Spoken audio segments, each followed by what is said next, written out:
going to keep going with our next keynote. Coming up, we've got an expert who is shaping the future of artificial intelligence. We heard from him yesterday in a panel. Now he has the keynote space. Dr. Tomer Lansawicki, who is the Director of AI at ModMed, and he's also an adjunct professor at Northeastern University. He has a PhD in computer science and leadership roles at Amazon and Samsung. Tomer's uniquely positioned to help us understand the evolving landscape of AI. He's going to take us on a journey exploring what intelligence really is, both human and artificial, and how AI is transforming our economy, our culture, our society. So as we're moving, if we can take the conversation into the networking area so we can have a quiet listening zone for Tomer. Anything you want to take outside to the networking area, please. And let's put our hands together and welcome our next speaker, Tomer Lansawicki.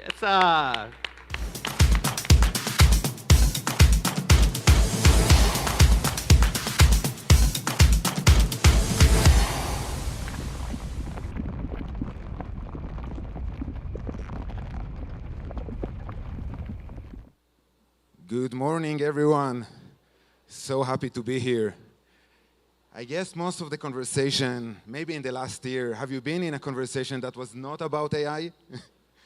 I guess everyone talking about it. And that's kind of the hype in the last year or even more. And today I want to speak more about what is intelligence and what makes that artificial. So for that, I want to do a huge zoom out to outer space, looking from a cosmological perspective, where we are located exactly, right? Doing a huge zoom in out.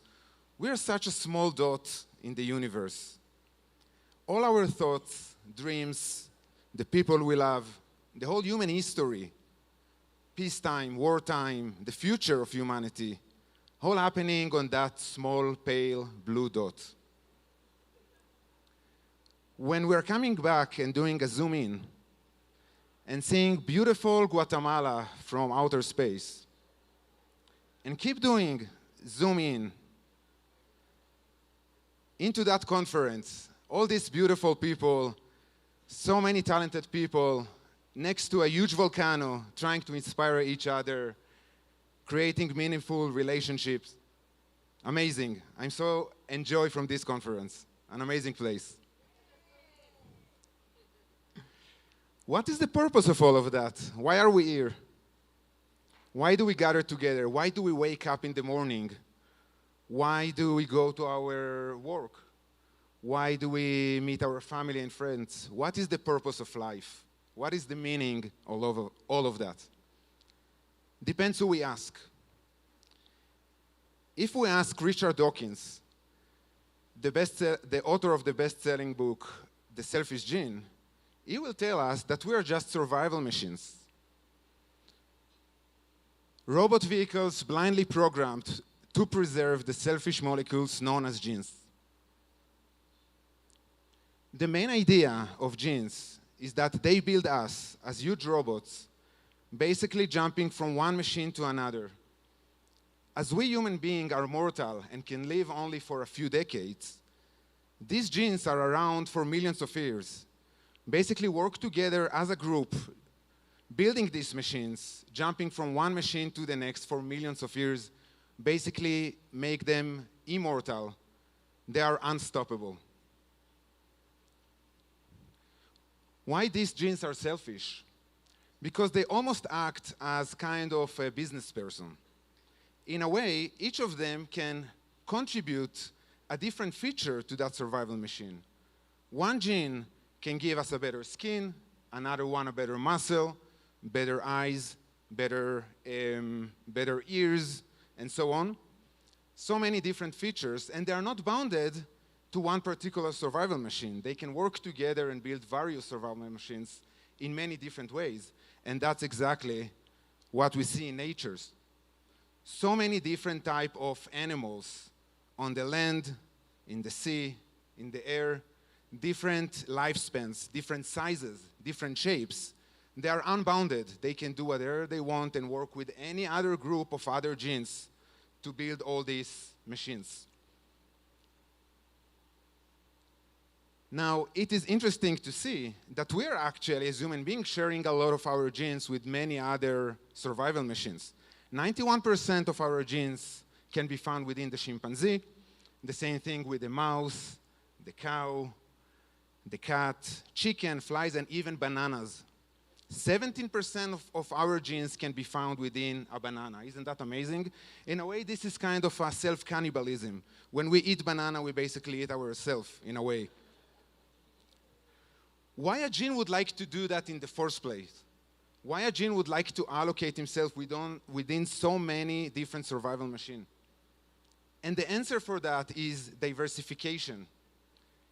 In the same way that we don't want to invest all of our money within a single stock, we don't want to invest everything just on NVIDIA or Microsoft or Tesla, whatever it is, we want to diversify to make sure that for the long run, our money will grow.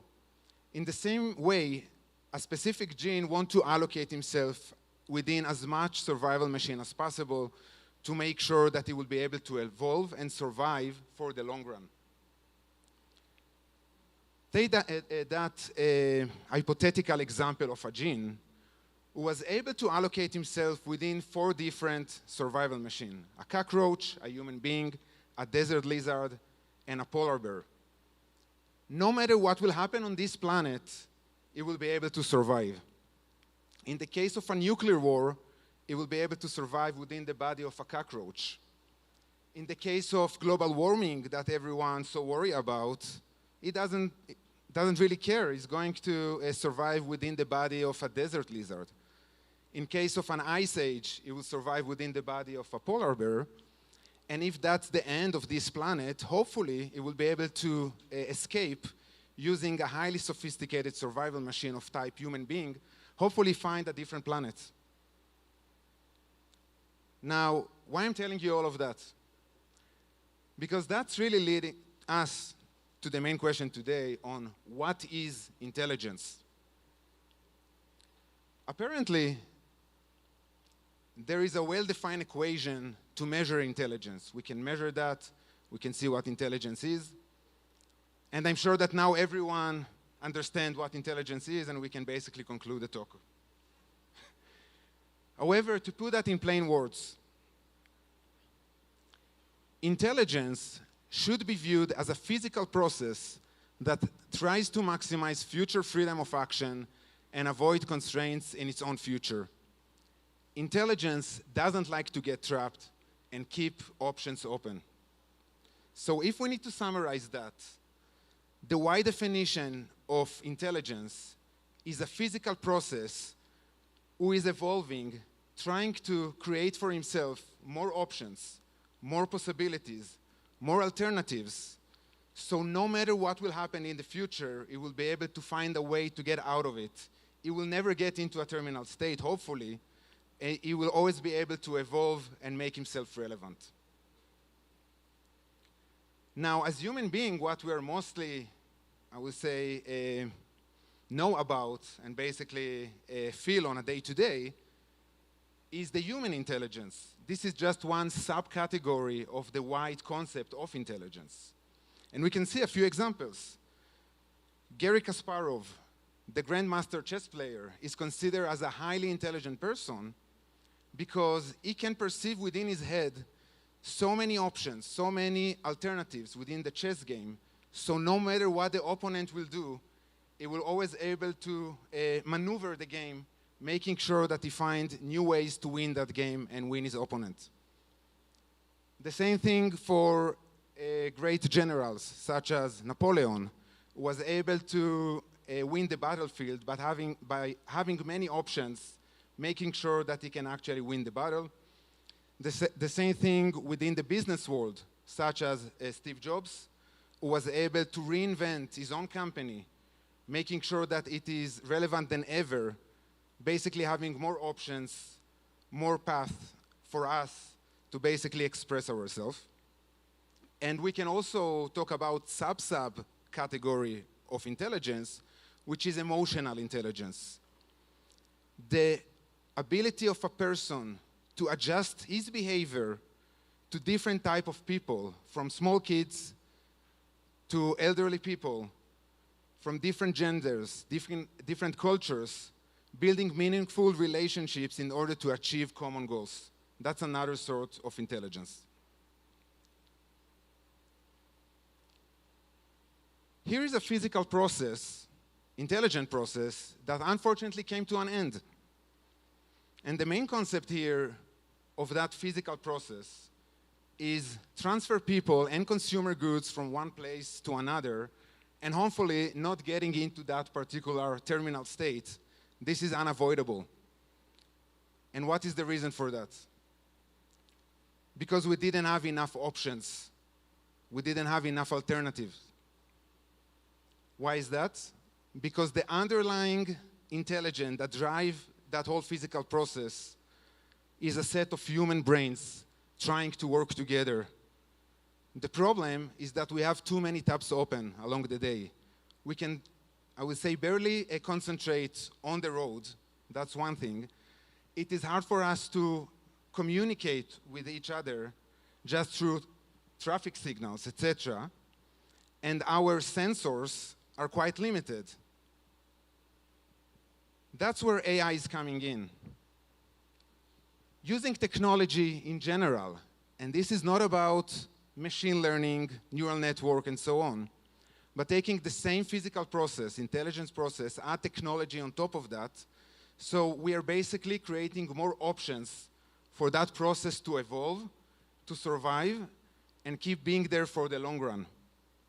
The fact that we can connect cars between each other so they can communicate much better on the road, making sure that they know what's going on many miles down the road so they can slow in advance. That's exactly the main concept.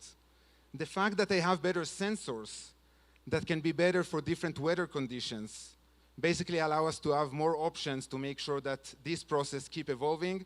We're basically increasing the chance that this process will be there and reducing the chance that we get into a terminal state. How is that related to us? How we come into that particular human condition? Pretty interesting. We have everything we need. We live in a huge prosperity. We have so much technology around us. We don't need to hunt. We don't need to build shelter. We don't need to make fire. It's all so convenient for us. How we come into that situation in the first place? And the answer to that is about outsourcing. For millions of years, human civilization was keeping outsourcing different sort of intelligence, physical processes, as I mentioned before, in order to increase our collective intelligence. We can divide human civilization into 4 major eras. Each of them became shorter and shorter than the previous one. And we're now getting into a new area, which we will see pretty soon. The first era, the hunter-gatherer era, was around for millions of years. When we realized, as human civilization, that we can achieve much better goal together if we will work together collaboratively. The main concept is that the leader of the tribe can basically extend his capabilities through other people, so we can achieve goals that are much bigger than our physical body. For example, hunting huge mammals. The fact that he can actually give different tasks for different people within his own tribe, we can achieve much better goals. The next era, the agricultural revolution, we realized that we can outsource some of our tasks, some of our processes toward animals. And that era was much shorter than the previous one, not millions of years, but we're talking about thousands of years. The next era, the Industrial Revolution, only hundreds of years. We realized that we can outsource our processes, more of our intelligence toward machines by unleashing the power of fossils, oil, gas, and so on, building huge machines that can achieve much more than we can achieve in a larger scale than ever before. the fourth era of outsourcing. We realized that we can't really trust our own fuzzy brains. We can only, we can barely save our memories. Maybe just for a few days or a few months, most of us. Taking all of that, eliminate the need of physical space and start storing all of our information within computers, making sure that we can retrieve all that information at the speed of light. And that was the outcome of this transformation.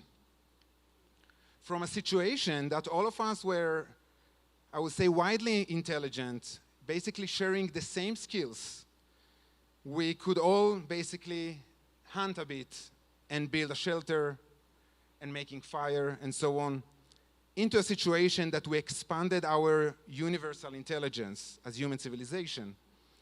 So we outsource each of us individually to other people, other machines, other animals, computers, into a point that each of us is highly intelligent, highly specialized within a very narrow, specific task.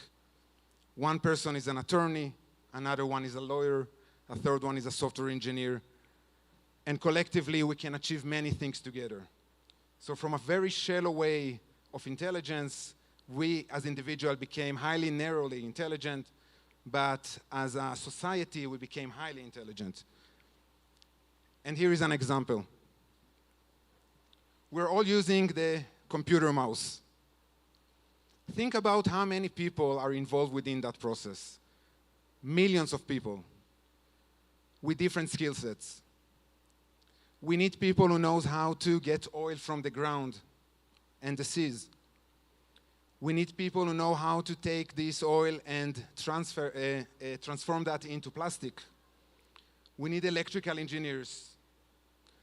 We need people who can take these ideas and actually put that into silicon wafers. We need a distribution line. We need assembly line. So many different aspects. And this is just the first circle. Out of that, we need more millions of people to support all these processes.